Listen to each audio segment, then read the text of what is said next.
Star Wars Thrawn Ascendency. Chaos Rising. Read by Gary Cochran. A long time ago, beyond a galaxy far, far away, for thousands of years there has been an island of calm within the chaos. It is a center of power, a model of stability, and a beacon of integrity.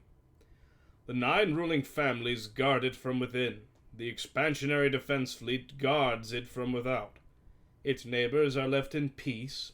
Its enemies are left in ruin. It is light and culture and glory. It is the Chiss Ascendency. Prologue. The attack on the Chiss Ascendency homeworld of Sia was sudden, unexpected, and, despite its limited scope, impressively efficient. The 3 large warships came out of hyperspace on widely spaced vectors driving inward toward the planet with spectrum lasers blazing at full power toward the defense platforms and the orbiting Chiss Defense Force warships. The platforms and ships, caught by surprise, nevertheless took less than a minute to begin returning fire. By then the attackers had altered their directions, angling in toward the cluster of lights spread across the icy planetary surface that marked the capital city of Satlar. Their lasers continued to fire, and as they came within range, they added salvos of missiles to their attack. But ultimately, it was all for nothing. The defense platforms easily picked off the incoming missiles, while the warships targeted the attacking ships themselves, blasting them into rubble, and making them sure that any fragments entering the atmosphere were too small to survive the journey. Within 15 minutes of the attack force's arrival, it was over. The threat had ended, Supreme General Bakif thought grimly as he strode down the central corridor toward the cupola, where the syndics and other aristocra were assembling after making their way back from the shelters. Now came the real sound and fury. And there would be plenty of both. As the supreme ruling body of the Ascendency, the Syndicure liked to project an image of thoughtfulness, nobility, and unflappable dignity.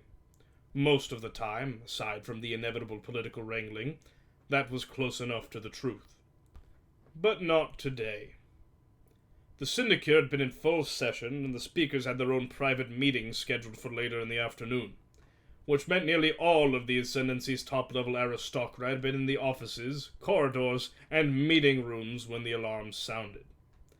The shelters beneath the cupola were reasonably roomy and marginally comfortable, but it had been decades since the last direct attack on Sia, and Bakif doubted any of the current government officials had ever even been down there. 2 hours of forced idleness while the defense force waited to see if there would be a follow-up attack hadn't gone over well with them, and Bakif had no illusions that the coming storm would be thoughtful, noble, or unflappable.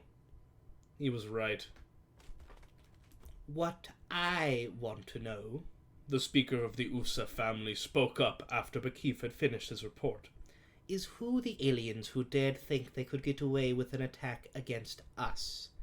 A name, General. We want a name. I'm afraid I can't give you one, Speaker, Bakif said. Why not? The Speaker demanded. You have debris, don't you? You have data records and bodies and weapons profiles. Surely a name can be gleaned from all that. The Ascendancy has been attacked, the Speaker for the Myth family cut in gravely, as if the others might have somehow missed that fact. We need to know who to punish for such arrogance. Yes, the Ufsa said, throwing a brief glare down the table. Bakif suppressed a sigh. In times gone by, major threats to the Ascendancy had usually drawn the ruling families into a unity that had superseded the usual political maneuvering. He held a small hope that today's attack might spark such a response. Clearly, that wasn't going to happen. In the case of the Usfa and the Myth, in particular, those families were in the midst of a particularly tangled campaign with a newly opened mining field on Theatera as the prize, and the Usfa was clearly annoyed at having some of his spotlight stolen by his family's current chief rival.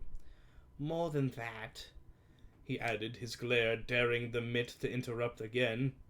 We need assurance that the Defense Force has the resources to defend the Chiss against further action by these unidentified enemies. The Questis data link reader lying on the table in front of Bakif lit up as a fresh report came in. He picked it up, propping it at an angle on his left palm while he slid his finger along the edge to scroll the screen. "The Syndicate need not be concerned about their safety," he said. "I've just received word that 4 additional warships from the expansionary fleet have been rushed in from Naporar and are moving to support the Defense Force ships already in place." He winced to himself. Young men and women ready to give their lives to protect their homeworld. Noble and honorable, and a sacrifice if it was ever required. That he and everyone else currently in the cupola knew would be a complete and utter waste. Fortunately, it didn't look like any such sacrifice would be needed today. And if they attack other worlds within the Ascendency? The USFA pressed. "Other ships have already been sent to bolster the patrol forces of the neighboring systems in case they're the targets of subsequent attacks," Bakif said. "Has anyone else reported attacks or enemy sightings?" the speaker for the Klar asked. "Not yet, Speaker," Bakif told him. "As far as we can tell, this was an isolated incident." The speaker for the Obic family gave a theatrical little snort. "I seriously doubt that, General," she said. "No one sends warships against the Ascendency on a lark and then goes home. Someone out there is plotting against us. That someone needs to be found and taught a serious lesson." It went on that way for another hour, with each of the 9 ruling families and many of the great families who had aspirations of joining that elite group making sure to get their outrage and determination on record. It was, for the most part, a waste of Bakif's time. Fortunately, extensive experience in the military had taught him how to listen to politicians with half his mind while focusing the other half on more urgent matters. The speakers and the syndics wanted to know who had attacked the Ascendency. They were looking in the wrong direction. The more interesting question was not who, but why. Because the Obic had been right. No one attacked Sia for the fun of it. That went double for an attack that cost 3 major warships without providing any obvious gain.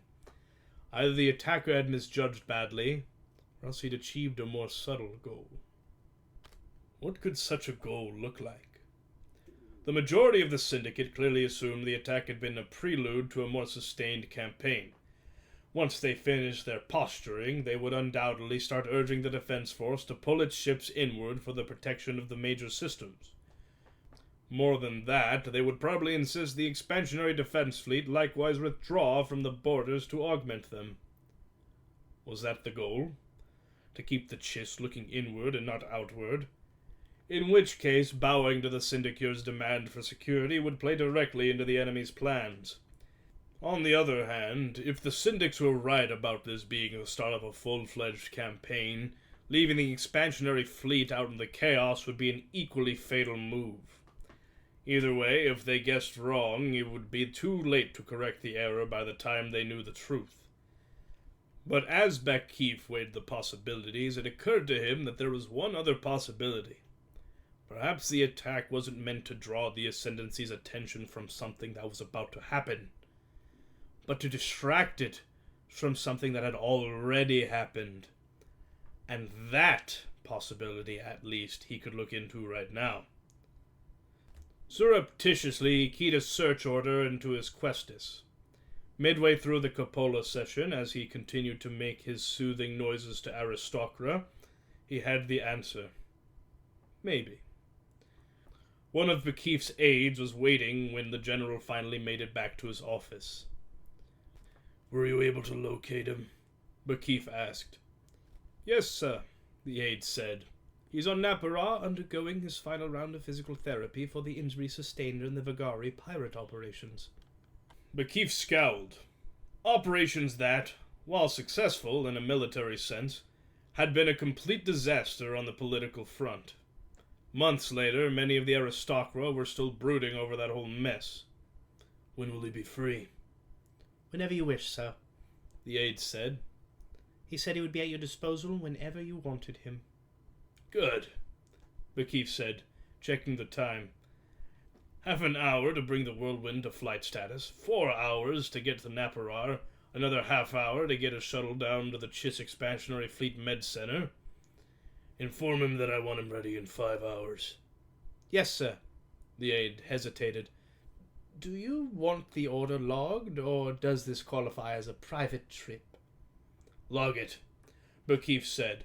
The aristocra might be unhappy when they found out about this. The Syndicure might even assemble a tribunal somewhere down the line to waste more of his time with useless questions. But Bakif was going to do things strictly by the book.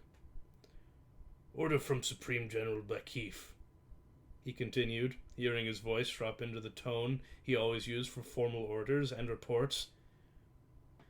"Preparing transport for myself and Senior Captain Mithra Narudo. Destination, Dioya. Purpose, investigation of a derelict ship found 2 days ago in the outer system." "Yes, sir," the aide said briskly. His voice was studiously neutral, giving away nothing of his own personal feelings on the matter. Not all those who thought poorly of Captain Thrawn, after all, were members of the aristocra. At the moment, Bakif didn't care about any of them. He'd found the first half of why. Now there was only one person he trusted to come up with the other half.